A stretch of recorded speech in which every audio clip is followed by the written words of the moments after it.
Fala pessoal, o tema do nosso vídeo de hoje aí será a classificação de uma moeda. Então tentar dar algumas dicas gerais, né, sobre quais são os dados mais importantes, mais relevantes, como fazer um guia de classificação da sua coleção com informações gerais e mais abrangentes, que sejam aí comum a todos os colecionadores, independente da temática da sua coleção. É, então vai tentar reforçar aquele momento que não deixa de ser um momento mais prazeroso do colecionismo, né? Desse hobby, desse passatempo, dessa ciência, desse estudo que é a numismática, né? Que é estar com a moedinha na mão e estudar ela para fazer uma classificação correta.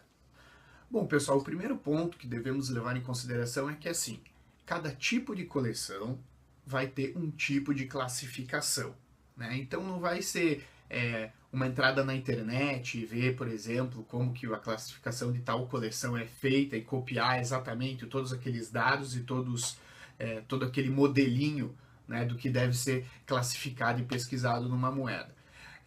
Você tem que primeiro ter ideia de que tipo de coleção você tem. Né? Uma coleção de 960 réis, por exemplo, dos patacões, vai pedir um tipo de classificação. Uma coleção de cobre, um outro tipo de classificação. Uma coleção internacional, por exemplo, de moedas estrangeiras, vai pedir outro tipo de classificação. Uma coleção do real vai pedir um outro tipo de classificação. Então, temos que ter claro que tipo de classificação você vai fazer de acordo com que tipo de coleção você tem. Bom, então vamos a alguns exemplos básicos para a gente ter uma noção como isso funciona na prática. Por exemplo, você tem lá uma coleção de patacões de 960 réis. Os 960 réis eles podem ser classificados em função de sua variante de cunhagem ou em função do seu recunho, ou em função dos dois. Né? Então é uma moeda que quando você montar uma coleção dessa, no seu modelo de classificação, obrigatoriamente esses dados devem estar presentes. Né? Coisa que, por exemplo, não seria necessário numa coleção de moedas de cobre, por exemplo. Não que não exista um recunho, vão existir, mas isso você pode colocar em observações sobre essa peça, porque não é uma regra. Então não há necessidade de você fazer um campo exclusivo para descrição de recunhos, por exemplo. Em contrapartida, se você tem uma coleção de moedas de cobre coloniais, obrigatoriamente você vai ter que ter, por exemplo, descrição de tamanho de coroa, né, descrição de quantidade de pérolas, que são itens básicos de classificação nesse tipo de coleção. Enquanto nas peças de cobre, por exemplo, do período do Brasil Imperial, a quantidade de tulipas, né, vai ser algo fundamental e de grande relevância para a classificação. Então a gente pode perceber que, independente do tipo de moeda, às vezes até o mesmo tipo de metal, a coleção pode exigir diferentes perspectivas de classificação. Então é sempre de fundamental importância que você estude quais são os principais itens de classificação daquele tipo de material ao qual, né, você escolheu como tema. Já para iniciar, então, essa pesquisa, para saber que tipo de classificação você vai fazer as suas peças, primeiro ponto é dar uma pesquisada na internet, né? Busque aí colecionadores, lojas, ver que tipo de informação e classificação esses colecionadores, essas lojas estão dando a essas peças, né? Para saber mais ou menos ter um norte do que é importante para esse tipo de peça que você está colecionando. E no segundo lugar, catálogos. É sempre importante a gente ter em mente que não basta você ter um único catálogo para classificar a sua coleção. Né? Você tem que obrigatoriamente ter mais de um catálogo para ser consultado sobre aquele tipo de coleção que você quer. E acho que sempre é importante, né, na própria classificação que você tiver lá, seja no holder ou no envelopezinho, onde você estiver classificando, ter espaço para você colocar a referência de 2 ou mais catálogos diferentes. Então, a presença de tal moeda, por exemplo, no catálogo do Carmelino Gomes, colocar no do Irley e do Amato e no Kurt Prober, por exemplo. E sempre perceber que existem, em alguns casos, catálogos muito específicos. Né? Como a gente pode pegar o exemplo básico aí dos catálogos exclusivos dos 960 réis, seja da Bahia, do Rio, né, o catálogo específico para moedas de cobre do Prober, né, um catálogo excelente também é o catálogo do Vinícius, um catálogo mais recente aí do fim dos anos 80, início dos anos 90, no qual traz classificações pormenores de diversas peças, né, inclusive das mais recentes. Bom, então visto que cada coleção deve ter a sua própria classificação, vamos então o que a gente pode tentar buscar em comum, né, a todo e qualquer tipo de coleção. Elementos básicos que qualquer moeda, independente do tema da coleção, vão ser informações básicas que devem ser pesquisadas na moeda. Então eu fiz uma listinha aqui de alguns pontos importantes. Por exemplo, autoridade. Quem é a força que emitiu essa moeda, né? Então o governo da República Federativa do Brasil, ou, né, no caso, moedas mais antigas, qual o monarca, né, e qual o país. Então, quem dá o lastro, quem é a autoridade que mandou cunhar essa moeda.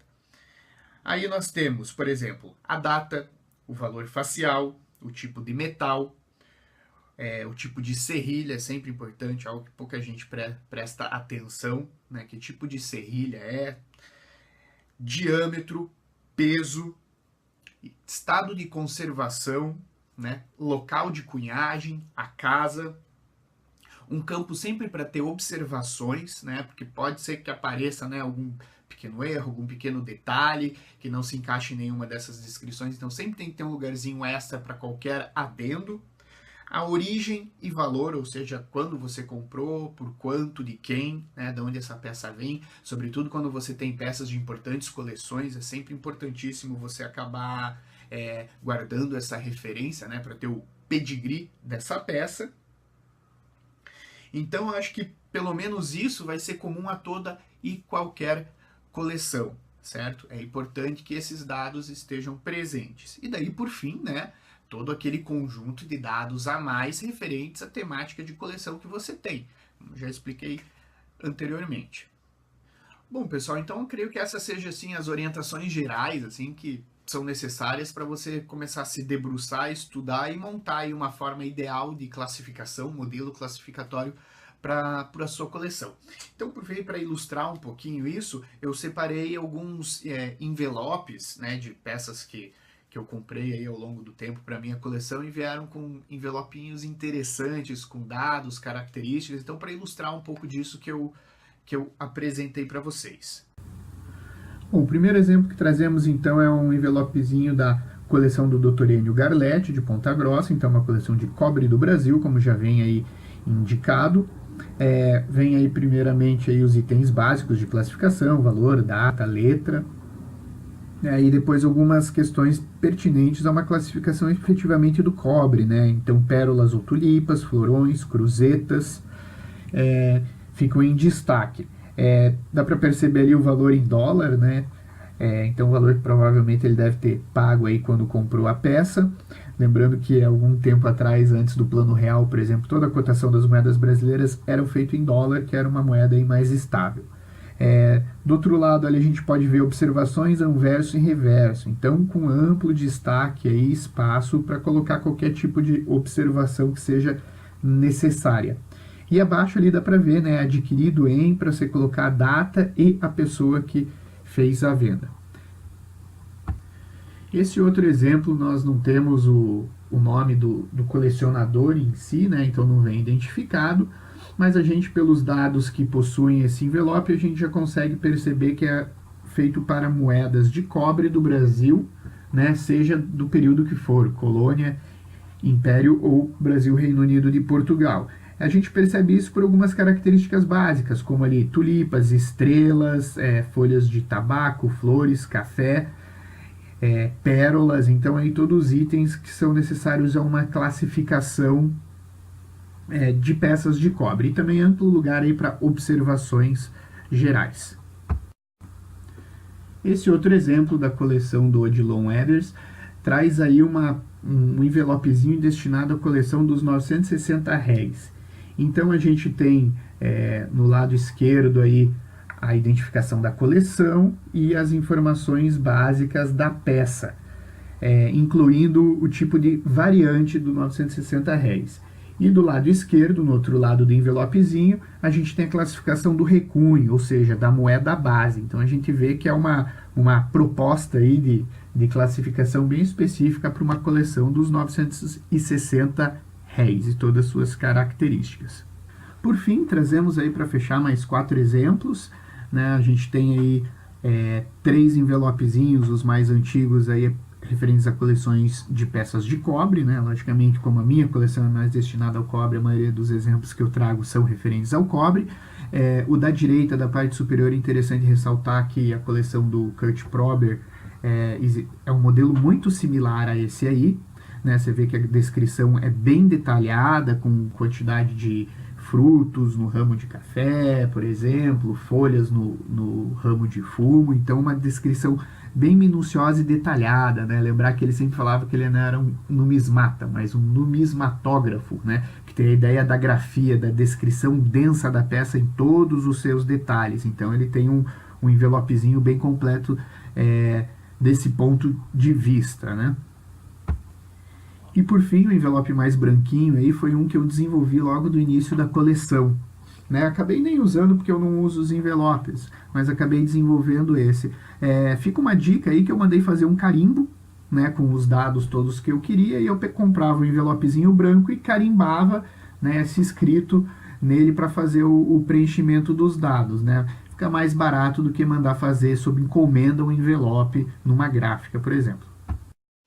Então é isso, pessoal. Eu espero que essas observações, né, tenham sido úteis, né, que possa fazer com que, principalmente o pessoal que está iniciando, já dê os primeiros passos com um pouco mais de segurança na organização da sua coleção, para que possa aproveitar mais, né, essas suas moedinhas, possa classificar, se debruçar mais tempo sobre elas, que essa é a parte mais legal da numismática, com toda certeza. Né? Logicamente que eu trouxe alguns exemplos dos envelopezinhos, mas enfim, vocês podem fazer da forma como vocês acham melhor, colocar em holder, fazer a classificação num caderno, diretamente no computador, enfim, cada um tem a sua maneira. Inclusive eu tenho alguns vídeos aqui no canal mesmo que eu mostro um pouco de como eu organizo minha coleção, né, e dou algumas sugestões.